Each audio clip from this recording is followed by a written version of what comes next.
வணக்கம் நண்பர்களே. இன்றைக்கி நம்ம ஒரு சபூபர் ஃப்ரீ போர்டை பற்றி இந்த வீடியோவில் பார்க்க போகிறோம். இந்த ஃப்ரீ போர்டு கம்பெனி பார்த்திங்கன்னா க்ரௌடெக்குங்கிற கம்பெனியில் இந்த சபூபர் ஃப்ரீ வருது. இந்த சபூபர் ஃப்ரீயை பொறுத்தளவுக்கு என்ன ஸ்பெஷாலிட்டி இந்த இதெல்லாம் உங்களுக்கு இந்த வீடியோவில் சொல்கிறேன். ஃபஸ்ட்டு இதில் கனெக்ஷன் டீட்டெயில்ஸு முதல் பார்த்துடலாம். இந்த இடத்துல ஒரு ஸ்டீரியோ இன்புட் கொடுக்கணும். லெஃப்ட்டு ரைட்டு, இந்த இடத்துல கிரவுண்டு. இங்கே இந்த இடத்துல இன்புட் கொடுத்தோம்னா அதே மாதிரி இந்த இடத்துல அவுட் எடுத்துக்கலாம். அதுவும் பார்த்திங்கன்னா இது கிரவுண்டு, இது சபூபர் ஃப்ரீ அவுட்டு எடுத்துக்கலாம். அடுத்து பார்த்திங்கன்னா இது வந்து ஒரு டியூயல் பவர் சப்ளையில் ஃபங்க்ஷன் ஆகிறது. இது -V, இது கிரவுண்டு, இது +V. இது வந்து -24 கிரவுண்டு, +24 டியூயல் பவர் சப்ளை இதுக்கு கொடுத்துக்கணும். இந்த போர்டில் மொத்தம் 3 கண்ட்ரோல் கொடுக்குற மாதிரி ஆப்ஷன் இருக்குது. இது ஃப்ரீக்வன்சின்னு ஒரு கண்ட்ரோல் கொடுக்குற மாதிரி ஆப்ஷன் இருக்கும். அடுத்து வந்து பேஸ் ஷிஃப்ட்னு ஒரு கண்ட்ரோல் கொடுக்குற மாதிரி ஆப்ஷன் இருக்குது. அடுத்து வந்து வால்யூம். இப்போ இதில் பார்த்தீங்கன்னா இந்த வால்யூம்ங்கிறது அவுட்புட்டு கெயினை நம்ம அட்ஜஸ்ட் பண்ணிக்கிறது. இதுக்கு வந்து நம்ம ஒரு 20K கண்ட்ரோல் நம்ம யூஸ் பண்ண சொல்லியிருக்காங்க. இது நீங்கள் அவுட்புட்டில் கண்ட்ரோல் யூஸ் பண்ணுறப்பல தான் இந்த ப்ரீசெட்டை நீங்கள் ரிமூவ் பண்ணிவிட்டு நீங்கள் கண்ட்ரோல் யூஸ் பண்ணணும். இல்லைன்னா கண்ட்ரோல் தேவையில்லை, நம்ம ப்ரீசெட்லேயே உள்ள அட்ஜஸ்ட் பண்ணிக்கிறேன்னா இந்த ப்ரீசெட்லேயே நீங்கள் அட்ஜஸ்ட் பண்ணிக்கலாம். அதே மாதிரி பேஸ் ஷிஃப்ட்டுங்கிறதுக்கு ஒரு ப்ரீசெட் போட்டிருக்காங்க. இது வந்து 100K ப்ரீசெட் போட்டிருக்காங்க. இது நீங்கள் ஆம்பிளிஃபையருக்குள்ளேயே வச்சு நீங்கள் அட்ஜஸ்ட் பண்ணிக்கிறேன்னா நீங்கள் உள்ளே அட்ஜஸ்ட் பண்ணிக்கலாம். இல்லைன்னா தனியாக வெளியே கண்ட்ரோல் வச்சுக்கிறனால வச்சுக்கலாம். அடுத்து வந்து ஃப்ரீக்வன்சியை பொறுத்தளவுக்கு இது வந்து 50K அவங்க யூஸ் பண்ண சொல்லியிருக்காங்க. மார்க்கெட்டில் 50K கண்ட்ரோல் கிடைக்காது, 47K கிடைக்கும். அதை நீங்கள் யூஸ் பண்ணிக்கலாம். சரி, இப்போ வந்து ஃப்ரீக்வன்சி அப்படின்னா என்னென்னா இதில் வந்து நீங்கள் ஒரு 50 ஹெர்ட்ஸ்லேருந்து ஒரு 250 ஹெர்ட்ஸ் வரையும் நீங்கள் ஃப்ரீக்வன்சி இதில் அலைன்மெண்ட் பண்ணிக்கலாம். நீங்கள் பழைய பாட்டு அதே மாதிரி புது பாட்டு இதுக்கு தகுந்த மாதிரி நீங்கள் அதில் பேஸ் வந்து ஃப்ரீக்வன்சி அலைன் பண்ணி வச்சுக்கலாம். அந்த மாதிரி ஆப்ஷன் இருக்குது.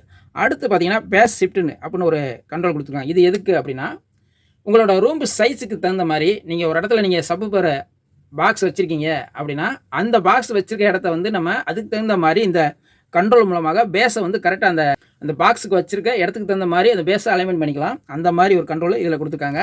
இது வந்து நீங்கள் அட்ஜஸ்ட் பண்ணும்போது நல்லா வித்தியாசம் தெரியும். நீங்கள் வந்து ஒரு இடத்துல நீங்கள் பாக்ஸ் நீங்கள் ஒரு உதாரணத்துக்கு காட்டுறேன் பாருங்க. இப்போ ரூமோட சைஸ் இந்த மாதிரி இருக்குது அப்படின்னா நீங்கள் பாக்ஸ் வந்து இந்த மூலையில் சபூபர் பாக்ஸ் வச்சுருக்கீங்க அப்படின்னா நீங்கள் இந்த பேஸ் ஷிஃப்ட்டுங்கிற கண்ட்ரோலை நீங்கள் அலைன்மெண்ட் பண்ணும்போது இந்த இடத்துல பாக்ஸ் வச்சுருக்கோம் பார்த்தீங்களா, இந்த பாக்ஸுக்கு நம்ம இந்த இடத்துல உட்காந்து நம்ம இந்த டிவி இங்கெல்லாம் இருக்குன்னு வச்சுக்கோங்க, நம்ம இங்கேக்குள்ள உட்காந்து நம்ம படம் பார்க்குறோம்னா இந்த பேஸ் வந்து கரெக்டாக நம்மளுக்கு ரீச் ஆகிற மாதிரி இந்த கண்ட்ரோல் வந்து நம்ம அலைன்மெண்ட் பண்ணி வச்சுக்கலாம். ஒரு இடம் பிக்சடாக அலைன்மெண்ட் பண்ணி வச்சுக்கிட்டோம்னா போதும், அடிக்கிறதுக்கு அலைன்மெண்ட் பண்ண தேவையில்லை. அதனால தான் அவங்க வந்து பிக்சடாக உள்ள ப்ரீசெட் கொடுத்துருக்காங்க. நீங்கள் வெளியே கண்ட்ரோல் வைக்கிறனாலும் வச்சுக்கலாம், அதனால் ஒன்றும் தப்பு இல்லை. வெளியே கண்ட்ரோல் வைக்கிறப்பல தான் அந்த ப்ரீசெட்டை ரிமூவ் பண்ணிக்கணும். சரி, அடுத்து வந்து இதில் ஆடியோ ரிசல்ட் எப்படி இருக்கும் அப்படின்னு கேட்டிங்கன்னா ஆடியோ ரிசல்ட்டை பொறுத்தளவுக்கு அருமையாக இருக்குது. பேஸ் நல்லா டெப்த்தாகவே கிடைக்குது. நான் ஒரு 2.1 ஆம்பிளிஃபையர் கூட ஒரு சமீபத்தில் ஒரு வீடியோ போட்டிருப்பேன். அதில் இந்த போர்டு தான் யூஸ் பண்ணியிருந்தேன்.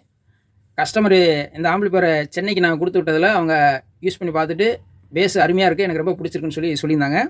அதனால் இந்த போர்டை பொறுத்தளவுக்கு பழைய பாட்டு புது பாட்டு எதுக்குனாலுமே இந்த போர்டு சூட்டபுளாக இருக்கும். மெயினாக வந்து நீங்கள் டியூயல் பவர் சப்ளை ஆடியோ போர்டுக்கு தான் இதை நீங்கள் யூஸ் பண்ணணும். அதுக்கு தான் உங்களுக்கு நல்ல மேட்சிங்காக இருக்கும். உதாரணத்துக்கு எஸ்டிகே இருந்தாலும் சரி, இல்லை மாஸ்பெட்டு, இல்லை டிரான்ஸ்ட் டைப்பு, இந்த மாதிரி ஆடியோ போர்டுக்கு நீங்கள் இதை சபூபர் ஃப்ரீ யூஸ் பண்ணிக்கலாம். மற்றபடி இது கெயினை பொறுத்தளவுக்கு இது பேஸ் டெப்த்து நல்லாவே இருக்குது. நீங்கள் வேணால் இது மார்க்கெட்டில் கிடைக்கிது, வேணால் வாங்கி யூஸ் பண்ணி பாருங்கள் நண்பர்களே.